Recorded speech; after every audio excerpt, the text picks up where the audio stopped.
Hey guys, welcome to our podcast, and we're talking again of the 10 things as buyers and sellers that is important in this real estate market. And we're up to number 3. And number 3 is, what do you do as a buyer or seller, and what advice do you give to somebody when they have an aged listing? I'm talking about 60 days or more sitting on the market with no offers. Yeah, so one of the things that we'll go back and we'll assess the market, see if the property it needs some work inside. Because one of the things that I've noticed from a buyer's perspective is they want like a move-in ready house. Right. So if you're a seller, one of the things that we advise sellers is get it ready, make it look good, make necessary minor repairs to maximize the curb appeal, declutter it. And if that still doesn't work, then either go back and maybe the house is listed too high. Yeah. And then what you do is you reduce the price, and it's just case by case. But that's one of the things that I coach my sellers on. And do you give them enough time to have the house sit before you give them advice, or do you do that initially when you do your listing presentation? So one of the things that I do that's worked for me, right? If the house is like ready to go and it looks beautiful and they've made it look really nice, like maximize the curb appeal, we're like, okay, ready. This is gonna fly off the shelf over the weekend, because we still see that, right?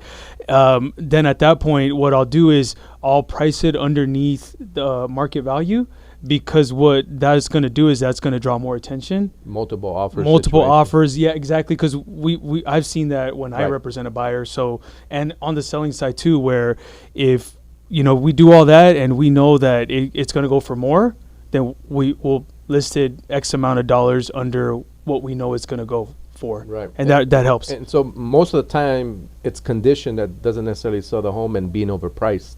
So it looks like two things that are probably the mortal enemy of any realtor that's taking the listing. Yeah. If the house is beat up, you don't want to offend anybody, but you also want to make sure that you coach them and you inform them. Yes. Educate, right? Oh, of course, man. Yeah. You just say it, in a professional manner. Right. And you tell them like, hey, you know what? My job is to get you top dollar. But at the same time, this is what the market's doing. This is what buyers are looking for. Right now, inflation, everything's expensive. Rates are a little bit high still. So, buyers are looking for something that's move-in ready. And then you tell the seller that, put yourself in a buyer's perspective. Interest rates are high. They're paying top dollar for a property. Then, let's make it look a little bit more appealing. I get you. So then now as a buyer, me coming as a buyer to you, at that same property that we're saying has been sitting, what advice do you give a buyer like myself submitting an offer there? Now you're not representing the seller, now you're representing the buyer. So one of the things that I do when I represent the buyer, I'll reach out to the listing agent and I'll ask him, he or she, a couple questions, like, hey, like what's going on? And, a lot of the times, a lot of the times they'll tell you like, hey, you know what, we had it in escrow, but the buyer didn't qualify. Or let's just use this scenario where the house is really nice, but it's too small or something like that, right?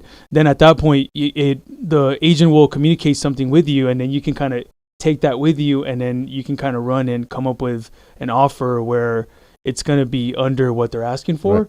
And then if it's sitting for a really long time, and chances are they're motivated to sell, they're going to be more flexible on, helping the buyer with concessions, reducing the price or repairs, and like as a buyer, I cannot assume that that's what's going to happen. No. But obviously that's why you always talk to the listing agent and see if they're open to it. Exactly. Because one of the things that I've noticed is we assume that just because it's sitting in the market that the seller's going to take a lower offer, but there's certain situations where they can't because they don't have any monies or equities. Right. Like you mentioned. Exactly. Yeah. So I have a listing right now in California City where doesn't have a lot of, he only occupied the property for less than 2 years. He got relocated for his job with Northrop to another state, and we put it on the market, and it didn't appreciate as much within less than 2 years. Right. So we're having that difficulty trying to get it sold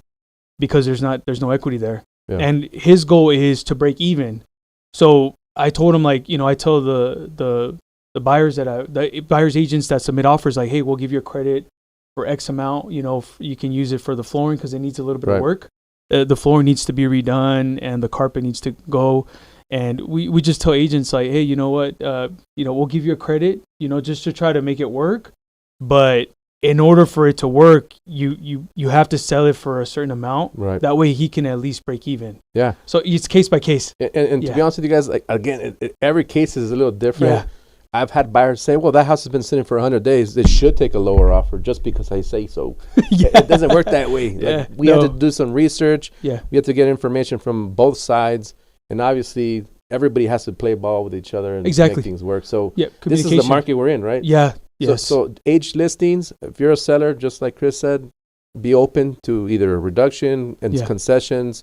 Be open to do some kind of repairs or updates on your home if you want the top dollar. Yeah. Otherwise, be mindful that you're, as a professional, going to tell them, hey, look, this is why it's not selling. Right. And we have to make some adjustments. Exactly. Yeah. And then most of the time they're open to listening and taking your advice. But if with certain situations, maybe they don't have the cash flow or, every case by case, you assess it and then you come up with a plan. And sometimes it works, and sometimes, unfortunately, the house will sit there, and then hopefully, eventually, the goal is to get it sold.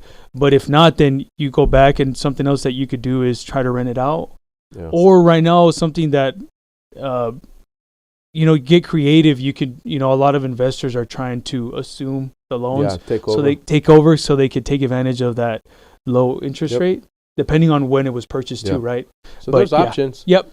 So make sure you reach out to the pros, guys. Yes. And again, just because the house has been sitting doesn't mean one way or the other, but you have to talk to the pros that understand this market. Yes. Chris, myself, we're here to help you. See you guys in the next one. We'll coach you. Yep.